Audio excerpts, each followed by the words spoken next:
All right, so time for my April TBR, and it's also my TBR for Chartathon Round 3. If you didn't see last week's video, I am a co-host. I am Team Light Song, which does not mean I'm using only Light Song prompts for my TBR, but I will be getting to 10 heightenings.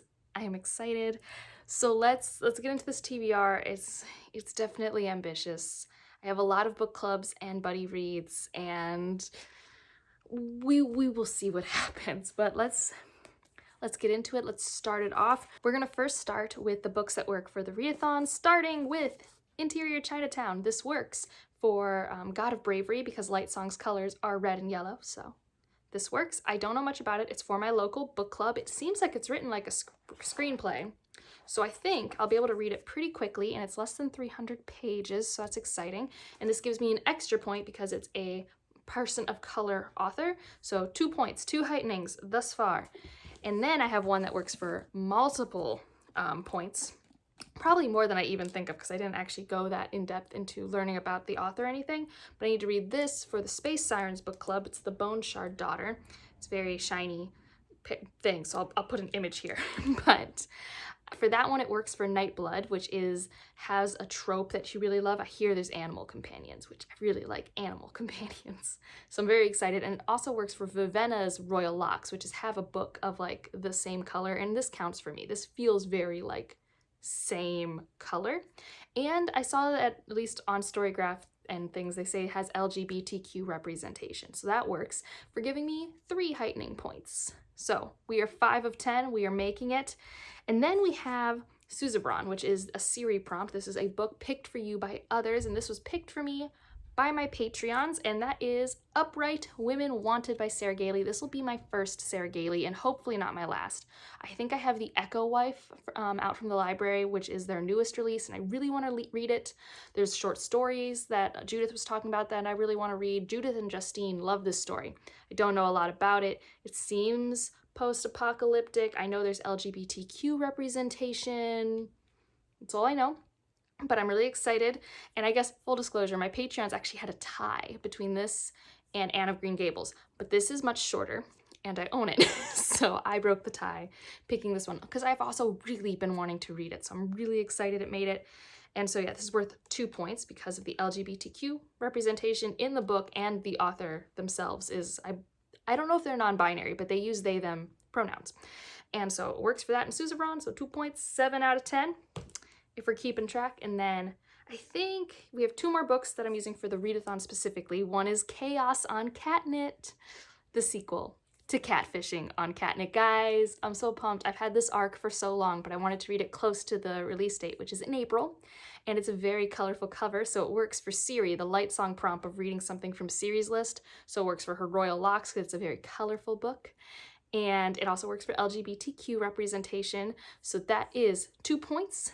And then the last one, it's kind of 2 books. I don't know which one I'll be reading because the month of March is not over yet. And I mean, perfect world, I'd read one before then, but I should be realistic about my reading abilities and how much time I have. But Mistborn Era 1, finishing that up. So 1 or both of these. And that works for the prompt Returned, which is on Light Song's list, which is reread a favorite, which obviously these are favorites, or pick up something you would DNF and want to give a second chance. This is a series I love. These are actually my original mass market paperbacks from high school, which for those who don't know, I'm 28, so that was a minute ago. So they're very well loved, beat up. I'm very, very excited to get this series. If you hadn't seen, I have a gushing review. And well, it's not a review, it's just me gushing about Mistborn, the first book. And so that counts as 1 point for that. And it's 10 points. I'm sure other books I have could work, but that's how I'm doing my readathon TBR. And now let's talk about other books that I have to read for other obligations. The first one's a big one, and I forgot about it. And I'm really excited to read it, but also extremely intimidating. That is 9 of Swords by Brooklyn Quintana. This, I believe, is a Cuban-American author. I could be wrong about that, but I'm pretty sure she is. And I don't know what it's about. It's so heavy. This is such a heavy book. It is very long. Let's see, where are we at pages? We're at 750 pages. I don't know what it's about. I have no real sense. I was just really intrigued in the setting and the author, and I don't know, it's an arc. I think the book comes out in May, so I'm hoping to buddy read this with Jocelyn, who also has a copy. So that's why it's on the April TBR.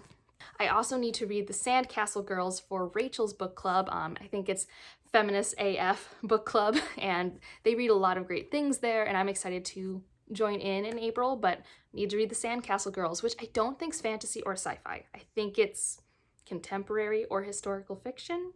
I don't know much about it. Basically, Rachel asked if we could read this book instead of one that we'd previously chosen, and I'm like, okay.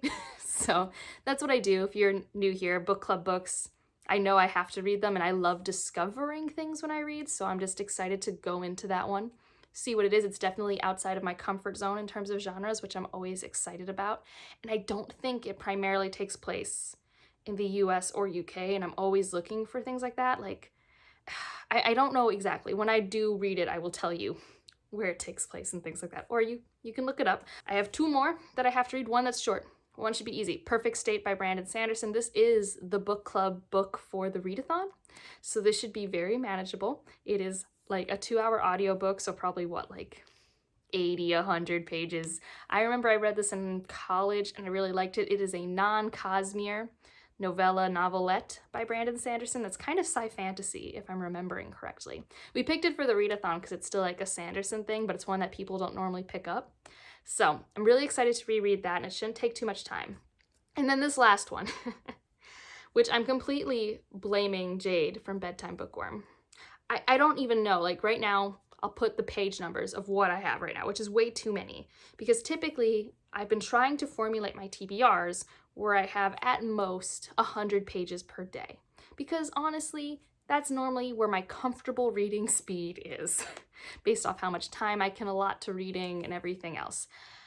But no, it's this number, and it's terrifying. And then, of course, I want to read Mad Ship by Robin Hobb, the sequel to Ship of Magic, which I really liked. And right now, Jade's been reading Ship of Magic, sending all the reaction boxers, and she's gonna read it next month. And I want to buddy read it because it has all the emotions, and it'd be fun to read it with someone. So I'll probably try and do that. But then the number becomes this. And I don't think that's realistically possible, and it shouldn't be, because I need to work on other things in my life, like writing a dissertation maybe. But these are the plans. I do think I will have a lot of hopefully new favorites in here, and bare minimum I'm rereading a favorite, because I haven't finished my March reads as of filming this, but it wasn't like my favorite reading month of all time, unfortunately. Like, I definitely had a lot of good books, but you'll see in my wrap-up, not all of them were hits. Some were pretty big disappointments. So that's it for this TBR. Are you participating in a readathon? If so, which one? Are you going to be Team Lightsong with me? It's a good team. And if you just want to leave an emoji, feel free to leave a dolphin, because I just saw a dolphin on this cover. It's such a pretty cover too. I thought about using this for God of Bravery as well. Could have worked for that prompt. And otherwise, like if you liked it, subscribe if you want to, and I'll see you in the next one. Bye.